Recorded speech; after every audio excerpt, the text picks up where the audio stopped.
my really good friend, Chad Thedford, his dad played for the Tigers back in the 80s and 90s, and then played for the Chiefs for a little bit. So he was kind of the superhero to us when we were in middle school and high school growing up. Like he had his Missouri Tigers football helmet downstairs in their house. I would put it on, and then he'd put on his dad's Chiefs helmet, and we'd like hit each other with his. Probably not the best thing we've ever done, but it was fun, and it really made me kind of idolize what he did, and made me love Missouri football even more. And so he's actually like the cover art for that song, which is pretty cool.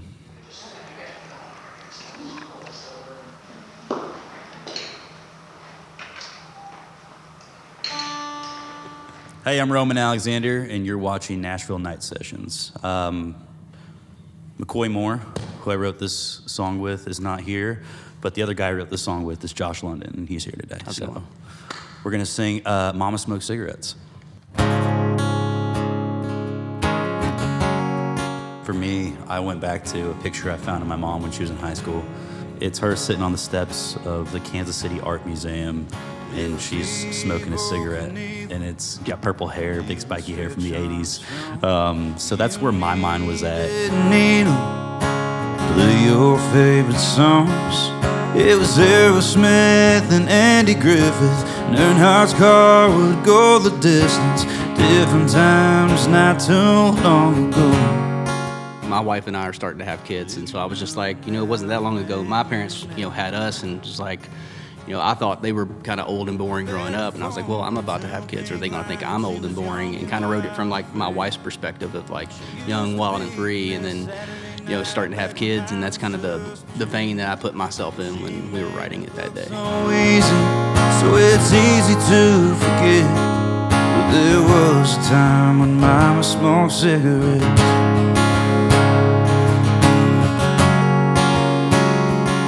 Well, it was hair bands and hairspray, stop and hold up traffic in a spring break vacation. You had the paper map it. Once she heard it, she definitely cried a little bit. I think all moms do, just a bit. So. Shotgun in my dad's jet black Trans Am. It was right there in her left hand. Yeah, back before 2 pink lines, she was young and wild and free.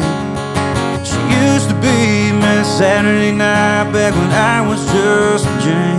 But she made it look so easy, so it's easy to forget. There was a time when I was smoking cigarettes.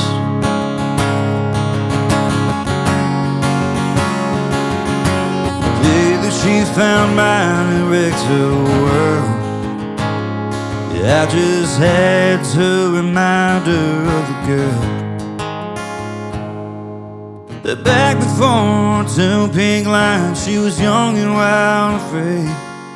Because she was like, it's because Mama smoked cigarettes, and she's like, oh my God, he's gonna spill my secret. Which, yeah, because my grandma was very much no cigarettes, none of that. So, played the song for her. But I think more importantly, like, all moms kind of relate to that. Sure. That's kind of really the meaning behind it in general. It wasn't just my mom specifically, it's his mom or the other writer's mom, McCoy. So it's just kind of felt like we all related to something like that.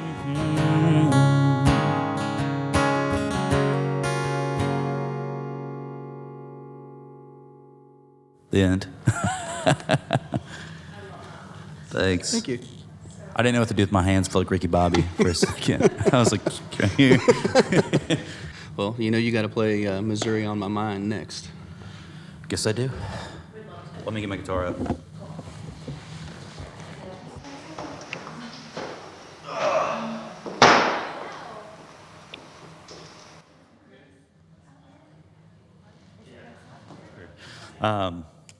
Here is Missouri on My Mind.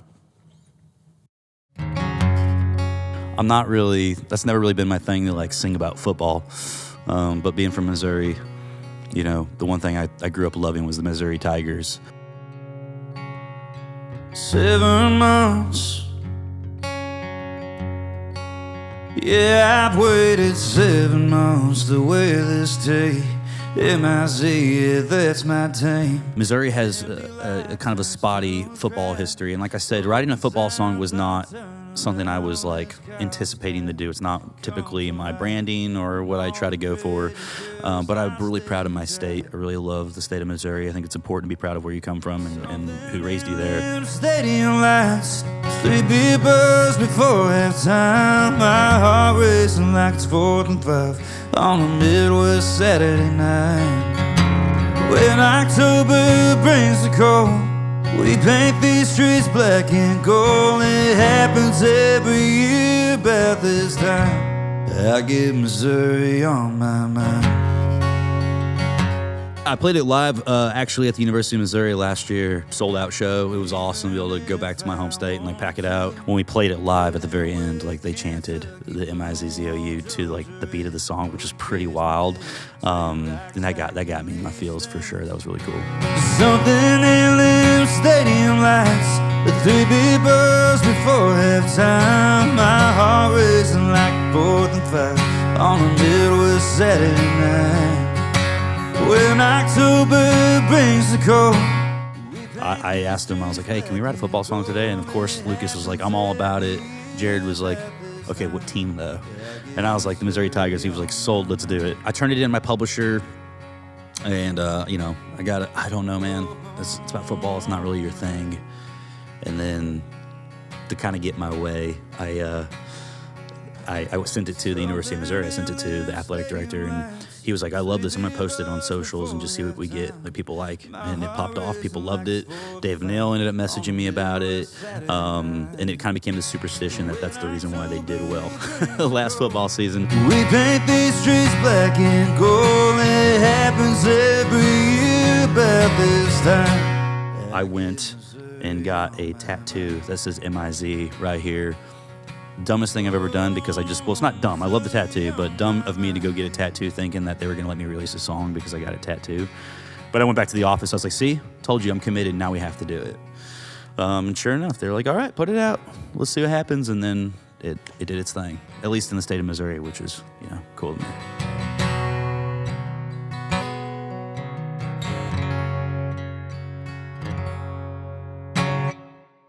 The state of Missouri means a lot to me. My grandfather, my dad's side of the family's from Mexico, so they came up from Mexico and, migrated and settled down in Missouri. And then my mom's side, just everybody's from Missouri. That's where the roots are, even all the way back to Civil War times. But my grandfather fought in Vietnam, and he fought in some of the worst battles in Vietnam. And he always flew a Missouri flag on his tank, which was pretty cool. And then he got in a pretty sticky situation one time, and he had to call in air support or battleship support, so artillery, and it came from the USS Missouri, which was pretty cool. So that saved him. So yeah, I'm pretty proud of it. I'm a little bit more prideful of my state than most people are, but no shame. Well, that was a good time. I'm Roman Alexander, and you just watched the Nashville Night Sessions. With that being said, good night, Nashville.